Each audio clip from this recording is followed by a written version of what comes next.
반갑습니다. 아파트 사이클 연구소 소장 이현철입니다. 백자입니다. 반갑습니다. 네. 소장님, 오늘은 요즘 투자자들이 하는 투자 방법에 대해서 좀 얘기를 해보려고 하는데요. 네. 요즘은 진짜 수도권이 너무 가격이 올랐잖아요. 네네. 그래서 지방으로 이제 투자를 하는 사람들이 많더라고요. 네. 근데 그 중에서도 지방 그 공시지가 1억 이하 이런 투자를 하는 투자자들이 많은데 요즘 들어보니까 네. 이게 보통 전세를 주거나 월세를 주거나 해서 그렇죠. 약간 네. 갭 투자를 많이 하잖아요. 네. 근데 이 공실로 놔두고 투자를 하는 분들도 계시더라고요.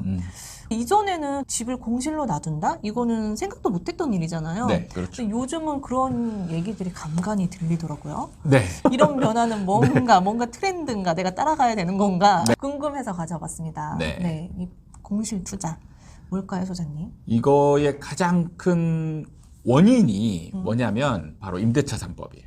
임대차 3법. 예, 네. 임대차 3법이 원인이 되는 이유가 투자를 할 때 우리나라는 이제 대부분 갭 투자 해가지고 이제 작은 금액으로 이제 투자하는 게 네. 거의 일반화돼 있잖아요. 네. 그런데 이제 일단은 가격들이 좀 많이 올라가면서 사람들의 이제 투자 금액이 조금 늘어났어요. 그쵸. 억 단위로 먹는 예, 거죠. 그러니까 옛날에는 그냥 2, 3천만 가지고 진짜 투자하는 사람들이 많아가지고 이런 사람들 같은 경우는 공실이 되는 상황은 진짜 어떻게 보면 감당을 못하는 그런 상황이었는데 요즘 이제 투자자들은 대부분 1억 정도는 가지고 있는 사람들이 투자를 하다 보니까 일단 첫 번째는 금액적인 부담이 좀 줄었고요. 이런 사람들이 투자하는 대상들이 대부분 공시가 1억 미만. 네, 이렇다 보니까 투자금 자체가 그 가격인 거죠. 그러니까 이제 전체 금을 줘도 큰 문제가 안 되는 상황이고 두 번째가 이제 임대차 3법이 영향이 있는 게 한번 전세가를 맞추면 그 다음에 전세가를 올리는 게 이제 어렵잖아요. 네. 그래서 일단 투자를 할 때 투자자들이 몰리면 서로 경쟁을 좀 해가지고 사실 전세가가 좀 낮아지는 경향이 있어요. 네. 그런데 요즘은 이제 어떻게 하냐면 전세가를 그냥 높게 불러버리는 거죠. 처음부터. 예, 네. 높게 불러버리고 이게 안 맞춰지잖아요. 여기에서 전세가를 낮추면 오히려 이제 투자자 입장에서는 손실이 생기는 게 생겨요. 왜냐하면 전세가를 옛날에는 임대차 3법이 없을 때는 전세가를 낮게 맞춘 다음에 그 다음에 2년 후에 그냥 전세가를 확 올려도 되거든요. 근데 낮게 맞춰버리면 전세가를 못 올리죠. 못 올리니까 그 다음 투자자가 살 때 부담이 생긴단 말이죠. 갭이 커지죠. 예, 네. 그래서 오히려 이제 매매가에 영향이 생기는 거잖아요. 투자자들이 선호하지 않는 물건. 네. 예, 이렇게 되니까. 근데 투자자들이 선호하는 물건은 오히려 공실 상태. 예, 오히려 집이 비어져 있거나 아니면 세입자가 이사를 정확하게 갈 수 있는 상태. 그러니까 어떻게 보면 이제 매수자가 사기에 가장 좋은 상태는 공실인 거거든요. 그렇죠. 요즘에는 새 낀 거는 진짜 잘 안 팔리잖아요. 그렇죠. 네, 세를 낀 것보다는 이제 공실 상태. 그러면 공실인 상태면 매수자가 자기가 직접 들어가서 살 수도 있고 아니면 세를 새로 맞추면 이제 가격은 좀 높게 받을 수 있고 이런 식으로 할 수 있기 때문에 공실을 선호하는 경우가 이제 이런 투자자들이 생기는 거죠. 그러다 보니까 이제 투자자 입장에서 돈이 여유가 있는 투자자는 전세가를 낮추는 것보다는 오히려 이런 것 같은 경우는 내가 감당할 수 있는 돈 범위 안에 있으면 차라리 공실로 놔두고 놔둔 상태에서 전세가를 높게 매겨놓고 계속 그 가격으로 세입자를 구하는 거죠. 그리고 되면 좋고 아니면 말고 이제 이런 식의 투자가 생기는 거예요. 그러니까 어쨌든 이런 투자자들은 처음에 투자금이 많이 들지언정 일단 팔 때 제일 좋은 물건으로 만들기 위해서 공실도 감수한다는 거. 그렇죠. 그렇죠? 네. 그렇다는 그게 이제 거죠. 어느 정도 자기의 투자 금액 범위 안에 들어가 있기 때문에 여력이 어느 정도 이제 있기 때문에 가능한 상황인 거죠. 옛날에는 진짜 이 전세를 못 맞추거나 그러면 네. 진짜 큰일 나는 것처럼 그랬었잖아요. 진짜. 아마 이제 제가 볼 때에 지금 임대차 3법 하에서 이제 투자 방법들이 조금씩은 새로운 제도 하에서 생태계가 조금 이제 변화하면서 적응을 해가지 않나 이런 생각이 들고 지금은 아직까지는 이런 옛날 방식의 투자, 세를 맞추지 않으면 뭔가 불안한 이제 그런 게 아직은 대세이기 때문에 간간히 이제 공실 투자가 이루어지고 있는데 이게 이제 조금 자리 잡고 익숙해지면 진짜 그냥 공실로 놔두면서 투자를 과감히 하는 그런 상황도 이제 좀 많아질 것 같다라는 예상이 들어요.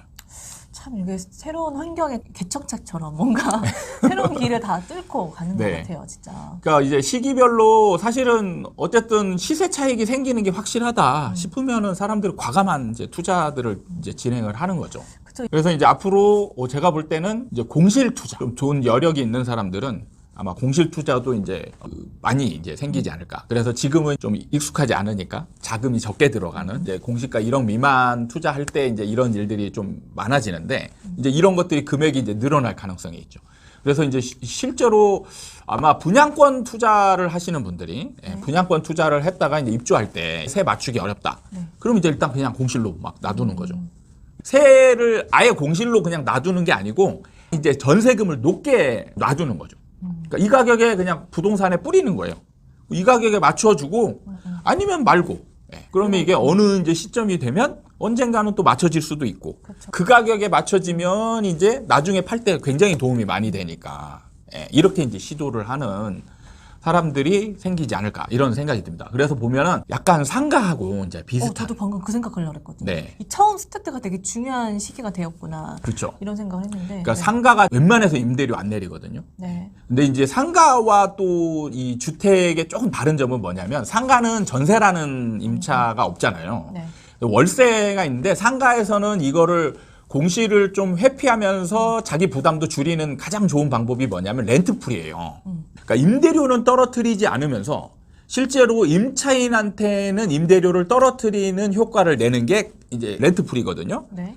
그러니까 예를 들면 월세 200을 받아야 돼요. 월세 200을 받아야 투자자 입장에서는 적정한 수익률이 나온다. 이렇게 되면 원래 처음부터 맞추게 되면 5년 동안 월 200을 쭉 받아야 되는데 이제 렌트프리를 주는 거죠. 세가 잘 안 맞춰질 때 임대료를 200에서 150으로 낮추는 게 아니고 150으로 낮추면 이제 임대차법 때문에 상가보호법 때문에 5%밖에 못 올리잖아요. 그래서 올리는데 한계가 있기 때문에 임대료를 낮추지 않고 임대료는 고정을 시킵니다. 200으로 고정을 시키되 월세를 안 내는 기간을 주는 거예요.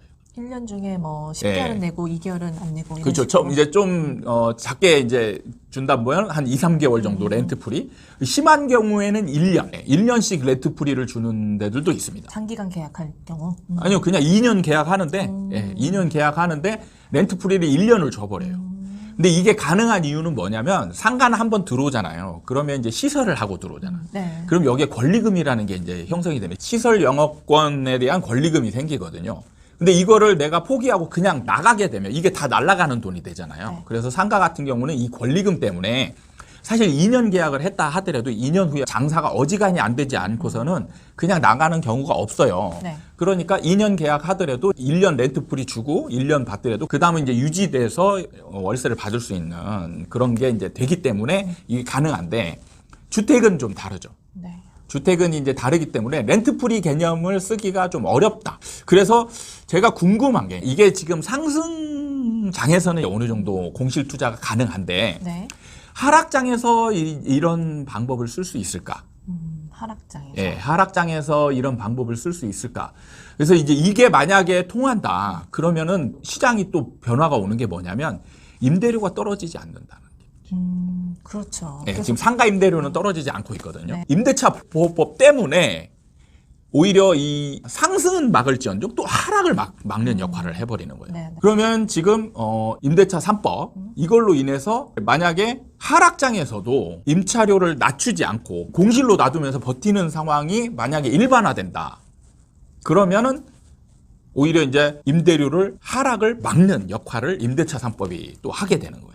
그렇죠. 임대인이 전세가를 내리는 게 공실로 둘까봐 그 두려움 때문에 낮추는 건데 그렇죠. 그게 사라진 거잖아요. 그렇죠. 그러면 예, 낮출 오히려 이유가 이제 없는 낮추면은 거죠. 다음에 못 올리니까 네. 그 두려움 때문에 이제 버티는 현상이 생기는 거죠. 이게 일반 상승장에서는 버틸 수 있어요.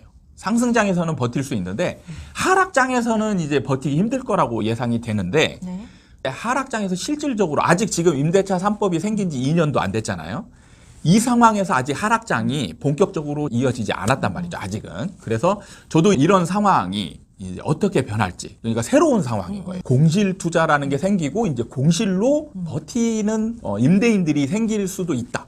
그럼 이제 하락장에서 과연 버틸 수 있을까? 상가하고는 조금 다른 양상이 벌어질 것 같은데 제가 예상할 때는 버티는 게 아주 쉽지는 않을 것 같긴 한데 네. 버티는 게 일반화되면 임대료가 하락하지 않을 수 있거든요. 하락장이 와도 임대료는 떨어지지 않고 네네. 버티는 임대인이 네, 있을 그렇다라면 이때 이게 일반화되면요 임대차 3법 폐지해야 됩니다. 근데 만약에 하락장에서 임대차 3법으로 인해서 버티는 사람이 없이 오히려 굉장히 많이 하락한다. 그러면은 여기서 이제 상승장이 되더라도 임대료를 확 올리기가 쉽지가 않잖아요. 그쵸. 네, 그렇기 때문에 이제 뭐 나름대로 존치할 수 있는 그런 이제 명분을 가지게 되는데 네. 그래서 이제 중요한 변수를 놔두고 있다. 이런 측면이 있습니다. 그건 좀 시간을 두고 지켜봐야 될 상황이긴 하네요. 상황이 계속 변하다 보니까 항상 새로운 뭔가가 생겨나는 것 같아요. 그러니까 새로운 제도, 강한 새로운 제도가 생기면 여기에 적응하는 사람들이 나름대로의 셈법을 구사하게 되고 여기에서 최적화된 이제 행동들이 나오게 되거든요. 네. 예, 임대인은 어떻게든 자기 돈을 지키려고 노력을 하게 되고 그 행위가 이제 공실로 놔둔 상태에서 투자를 하는 그러한 것들이 이어지기 때문에 이런 것들이 어떤 형태로 나타날지 항상 고민이 지켜봐야 되는 될 게 이런 게 뭔가 변화가 계속 변하잖아요. 네. 그럼 내 거기에 맞춰 나 자신을 바꿔야 되는 건지 네. 아니면 일단 지켜보고 내가 생각했던 원칙을 지켜야 되는 건지 그게 항상 고민이 되긴 하더라고요. 그렇죠. 진짜. 네. 투자는 항상 이제 뭐 투자든 뭐든 항상 새로운 상황이 되면 거기에 적절하게 적응해 나가는 그러한 게 필요하죠. 네. 쉽지 않습니다. 네. 오늘은 요즘에 투자자들이 하고 있는 새로운 투자법에 대해서 살짝 얘기를 해봤습니다. 네. 네. 이게 앞으로 어떻게 진행이 될지는 좀 더 시간을 두고 지켜봐야 된다는 거. 네. 알겠습니다. 오늘 시간은 이렇게 마무리하도록 하겠습니다. 다음에 또 찾아뵙도록 하겠습니다. 감사합니다.